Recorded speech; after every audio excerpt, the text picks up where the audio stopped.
Okay, so what led up to over viral? Because that was like when a lot of people really found out about you and your name really got to buzzing. What had led up to that song? So over viral, it was because I be going viral on the internet a lot. Like I just make funny videos or I talk and I go viral. So I was going viral and then I had a incident when the police had like surrounded my crib. And I was stuck in the crib, you know, cause before I had got booked and did that time for the gun, and I had some warrants out and stuff, you know. So they had surrounded my crib, so I wound up like jumping out the window on my Facebook story and get into a car and get away and on live, you know. You got on Facebook Live and jumped out the window. Cause I was already like trapped in the crib, so I'm like I'm finna be gone, y'all, but. I had like made a couple of little moves and wind up getting up out of there. So right after that, I called Lou Visuals. Shout out my Lou, man, on phone up the city on the camera, man. I called Lou Visuals. I'm like, we gotta shoot, man. I feel like I'm finna go to jail, man. So he like, all right, bet. So I wind up shooting over viral. And then there's another video with me in the gym room. That's what really like aspire over viral. Like we in the gym room. Is that a school? I seen a video where it's like a whole bunch of 6,700. I seen it. They said it's like some 6,700 shorties, and y'all had it was like 30 guns out of high school or some shit. That was the video in the beginning, right? That went viral. Yeah, that's the video in the beginning of my song. But that video then went viral. Like it was on CNN. Like that shit was on the news and other states, all type of shit. Like they was calling me because that's when a lot of the schools was going on. Yeah. So they was having an argument. Like, it's all these kids, all these black kids in these schools with, like, 30 guns and no reports of nobody died, but one white kid walk into school and kill, you know? Whenever people want to try to talk about, like, white school shooters, there'll always be somebody who wants to change the narrative and be like, well, what about black on black crime? What about 200 kids got killed in Chicago last month. And it's like, well, it's not the worst point, but. Yeah.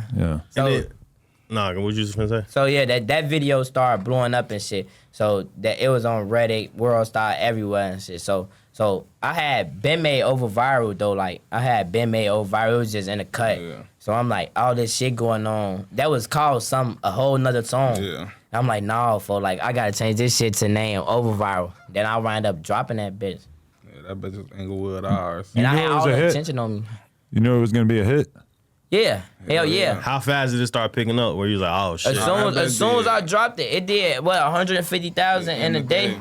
It definitely is the kind of song that you can just kind of hear it and be like, oh yeah, this ain't like every other song. This is definitely a hit. Yeah, like when I woke up, I dropped it on YouTube. When I woke up that morning, I had all like the owner of Sony, the CEO of Sony. He in my DM. I sent him my number, but I'm not thinking it's real. You feel me? What's his name? Barry? I don't know. Yeah, his name is something. He called me. Then I hung up on him because I ain't thinking. I'm like, what the fuck? And then he called me back. He like, nah, man, don't hang up. Like, we trying to talk to you. I'm like, oh damn, my bad. All right. I don't blame you though, because there's probably a lot of people trying to pull that scam out here. Yeah, you know that. Trying to act like they deep in the music biz. Yeah, because I got a call from Fat Joe and he was on that on his Instagram, but then it was like, it hurry up and hung up, and then. Oh no, it's some weird ass shit. Wait, was Fat Joe trying to charge you for a feature or something? Yeah, like, and it was a lot of people. It was a lot of people that was saying that they was going through that and shit. But it was like the same thing that the game was doing, call. where there was like a thing that they were doing where like basically they would have like people running your Instagram account trying to like sell features and shit to your fans. They tried to get me to do it too. I'm like, I'm not fucking taking advantage of all these motherfuckers like that. Bro. Damn. Yeah, getting down. So, okay, what was that video, though, with all those guns, though? That was normal shit at school back in the day? Yeah, nah, that was we was just in the gym room hooping, you know?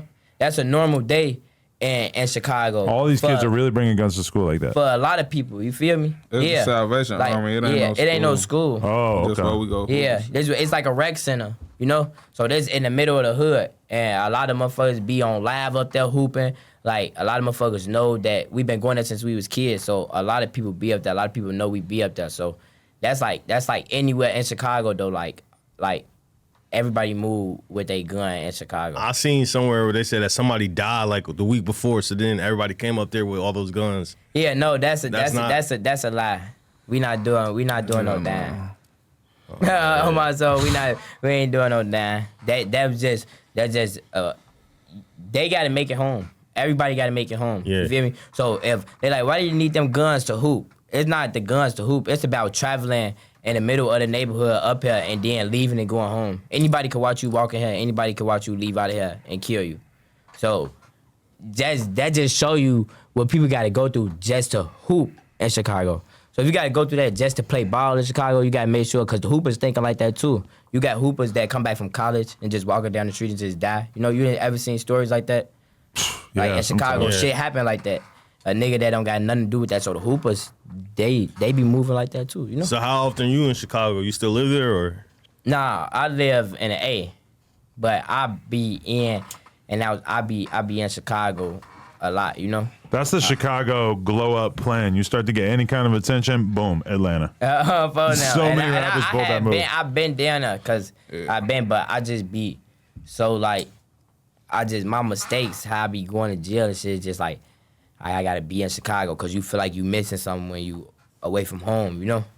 I mean, fuck the ops. I'm just focused on the cops. Like, the cops are gonna be on your ass as soon as you start to get famous. Yeah, it's gonna make it really hard for you to move around. They already, when I got out of jail, I was downtown, like what Duck had got killed, you know? I was right there on that strip, and they pulled up like 20 cars deep while I'm in Chanel and coming up and up guns on us.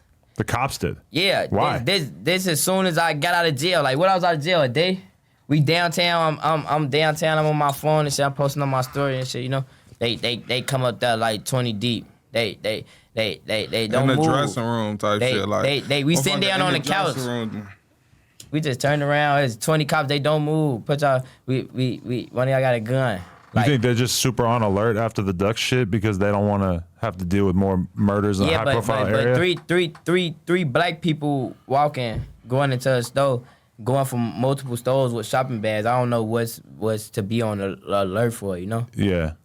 I just feel like they wanted to make they presence known. Yeah. They just want to scare you. Like, yeah, they want to make their presence known. Like, they don't feel too comfortable out here. Yeah. All that over viral shit, pipe that shit down. And what you recently, because you just got out like 30 days ago or in November, right? Yeah. What you got booked for a switch? Yeah, I was allegedly. You were over-whooping? That sounds like over-whooping shit. They allegedly found a switch. Over-whooping in the middle of a record deal, you know, in the middle of going up. Over-whooping. And how long was the bid? A year, 13 months. In Cook County or? Yeah, in the county. But aren't you supposed to get like 10 years for a switch? I beat that shit up. Yeah, they was trying to offer me like 8 years at 85%. So that's then like 7 years and 9 months, like some shit around there. Right. Yeah, so that stays offering, but I beat that case. So we got any Cook County videos that's gonna drop of you since you recently just got up? Fighting? Yeah. Nah. They tried to say there was a video of you fighting, but you said it wasn't you. It was like they tried to say it was a video of me fighting some Mexican dudes. Yeah, nah, I wasn't fighting no Mexican dudes. I had 3 fights when I was booked. I had a fight in my cell with my cellie, and I had broke my hand when I was fighting him. I hit him in his head. I broke my hand. Then I got out the hole, and then a motherfucker scratched on me while my hand was broke. A motherfucker took off on me. I'm following them. I got up. Then they took me off the deck. Then I had a fight with me and my homie. Had beat somebody's ass. So I don't know if them fights gonna drop, but the fight I had in my cell, that's in my cell, so you can't even see that. And then the fight I had, I ain't really had no fight. A motherfucker swung on me. I'm following them, knocked me down. I get back up. So you're not into it with the Mexican gang, because I know you seen everybody saying Humor, that was you. Nah, we ain't into it with no Mexican gangs. Nah, yeah. I fuck with the Mexicans. Straight them fuck with me. I'm fucking them. Shout out my good Southsiders.